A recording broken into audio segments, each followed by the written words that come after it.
स्वागत है डेटाफिका में, जहां डेटा बनाता है एजुकेशन को स्मार्ट और प्रभावशाली। आज की दुनिया में डेटा हर जगह है और डेटाफिका आपकी लर्निंग जर्नी को सरल और प्रभावी बनाता है। हमारा मोटिव है टर्निंग कॉम्प्लेक्सिटी इनटू क्लैरिटी। चाहे आप एक स्टूडेंट हो, टीचर हो या एक अकादमिक लीडर, डेटाफिका आपको सशक्त बनाता है डेटा ड्रिवन डिसीजन लेने के लिए। डेटाफिका के साथ जुड़ें और एजुकेशन के फ्यूचर को डेटा के साथ ट्रांसफॉर्म करें।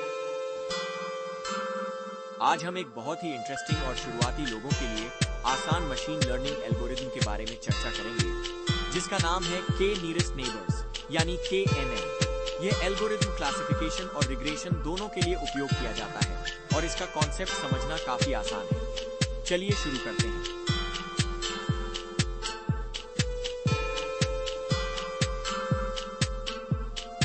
देखिए, क्लास में बच्चे हाथ से लिख रहे हैं।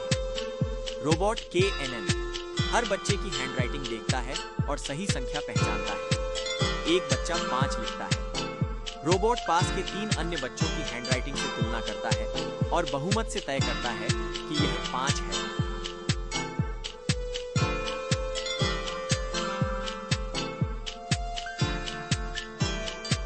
एक व्यक्ति लैपटॉप पर शॉपिंग कर रहा है। स्क्रीन पर कई प्रोडक्ट्स दिखाई दे रहे हैं।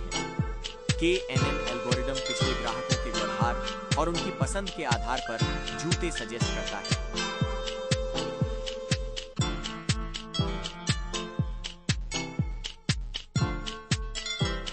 एक डॉक्टर मरीज की जांच कर रहा है।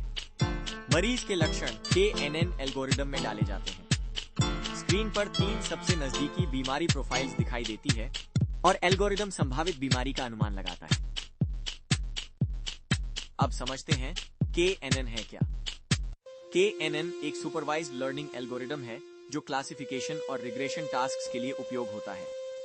इसका काम सरल है। एक नए डेटा पॉइंट के लिए उसके K नियरेस्ट नेबर्स को देखो और उनके लेबल्स के आधार पर प्रेडिक्शन करो। ये एक इंस्टेंस बेस्ड लर्निंग एल्गोरिथम है जिसमें कोई एक्सप्लिसिट मॉडल ट्रेन नहीं होता। चलिए अब KNN का काम करने का तरीका देखते हैं। जब एक नई एंट्री आती है तो उसका डिस्टेंस ट्रेनिंग डेटा के हर पॉइंट से कैलकुलेट होता है।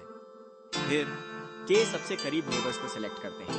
अगर क्लासिफिकेशन प्रॉब्लम है तो मेजॉरिटी वोटिंग होती है। रिग्रेशन के लिए नेबर्स की एवरेज वैल्यू का उपयोग किया जाता है।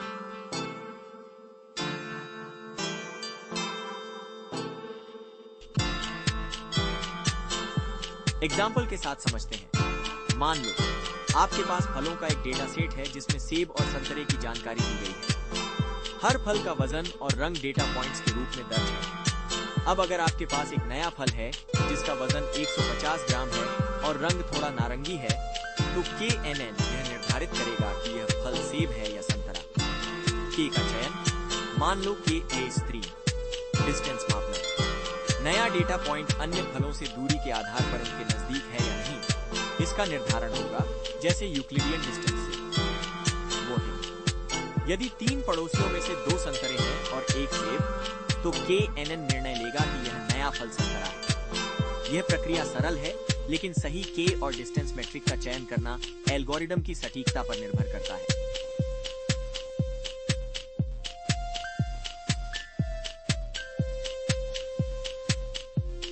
एक महत्वपूर्ण कॉन्सेप्ट है डिस्टेंस मैट्रिक्स, जो यह तय करता है कि नजदीकी नेबर्स को कैसे कैलकुलेट किया जाएगा।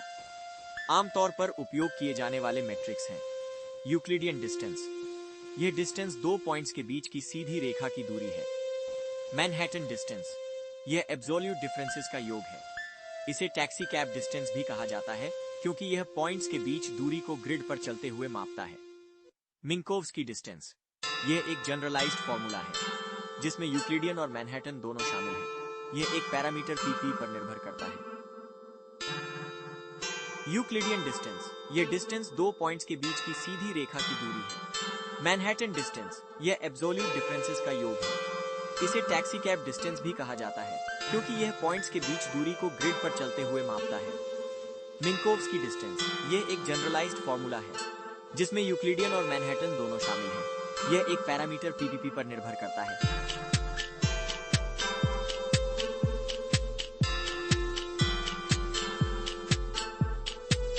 एक बार डिस्टेंस कैलकुलेट हो जाए तो के सबसे करीब नेबर्स को चुना जाता है। उदाहरण के लिए, अगर आप 5 परचेज के डेटा से काम कर रहे हैं और मेजॉरिटी इलेक्ट्रॉनिक्स कैटेगरी के हैं, तो नए डेटा पॉइंट को इलेक्ट्रॉनिक्स के रूप में वर्गीकृत किया जाएगा।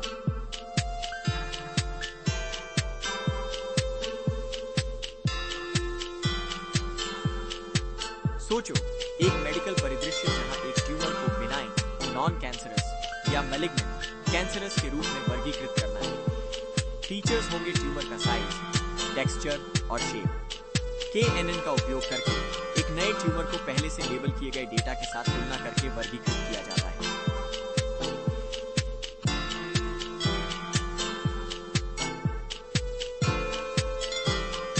इस समस्या को हल करने के लिए निम्नलिखित चरण अपनाए जाते हैं। डेटा संग्रह, लेबल किए गए मरीजों का डेटा इकट्ठा करें। प्री प्रोसेसिंग, मिसिंग वैल्यू को हैंडल करें और डेटा को नॉर्मलाइज करें। डिस्टेंस कैलकुलेशन, ट्रेनिंग डेटा और नए ट्यूमर के बीच डिस्टेंस की गणना करें। निकटतम नेबर्स की पहचान, के सबसे करीब नेबर्स को चुनें। क्लासिफिकेशन, मेजॉरिटी वोटिंग के आधार पर नए ट्यूमर को बिनाइन या मैलिग्नेंट के रूप में प्रेडिक्ट करें। एक और दिलचस्प एप्लीकेशन है प्रोडक्ट परचेज क्लासिफिकेशन। उदाहरण के लिए, एक ई-कॉमर्स प्लेटफॉर्म पर आपके खरीदारी व्यवहार के आधार पर आपकी पसंद का अनुमान लगाया जाता है। फीचर्स हो सकते हैं प्रोडक्ट का प्राइस, कैटेगरी और यूजर रिव्यू।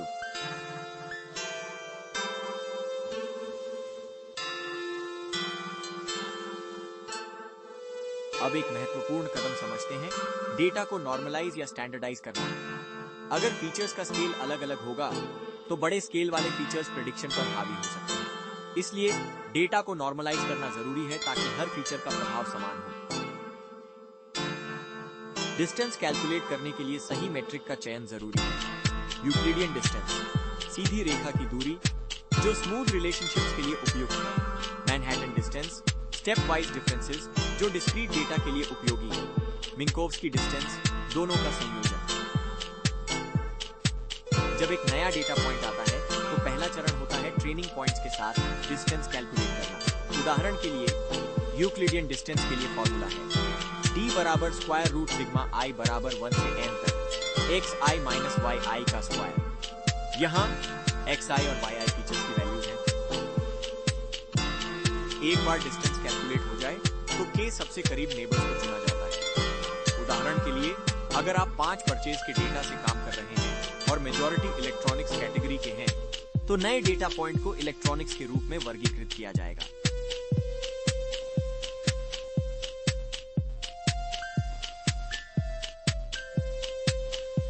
की hyper parameters, choosing the value of के इंस्ट्रक्टर। के की वैल्यू सही ढंग से चुनना बहुत महत्वपूर्ण है। स्मॉल के एल्गोरिदम नॉइजी हो सकता है। लार्ज के एल्गोरिदम ओवर जनरलाइज कर सकता है। सर्वश्रेष्ठ परिणाम के लिए के को ऑप्टिमाइज करना पड़ता है।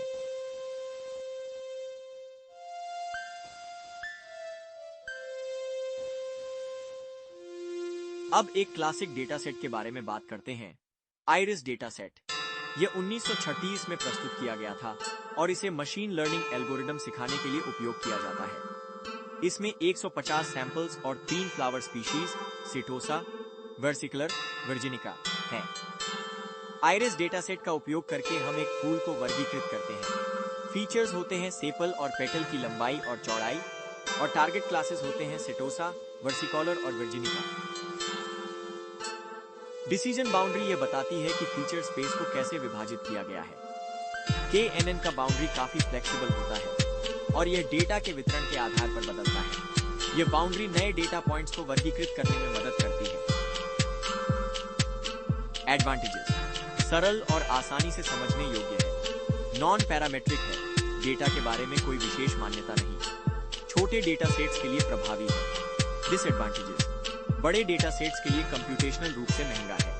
इररेलेवेंट फीचर्स और फीचर स्केलिंग के प्रति संवेदनशील है। यह एल्गोरिदम लचीलापन और सादगी के लिए जाना जाता है, लेकिन सही डेटा प्री प्रोसेसिंग के बिना इसकी सटीकता प्रभावित हो सकती है। तो दोस्तों, आज हमने KNN एल्गोरिदम के बेसिक्स, इसके उपयोग, काम करने का तरीका और इसके फायदे नुकसान को समझा। अगली क्लास में हम KNN का पाइथन में इम्प्लीमेंटेशन देखेंगे।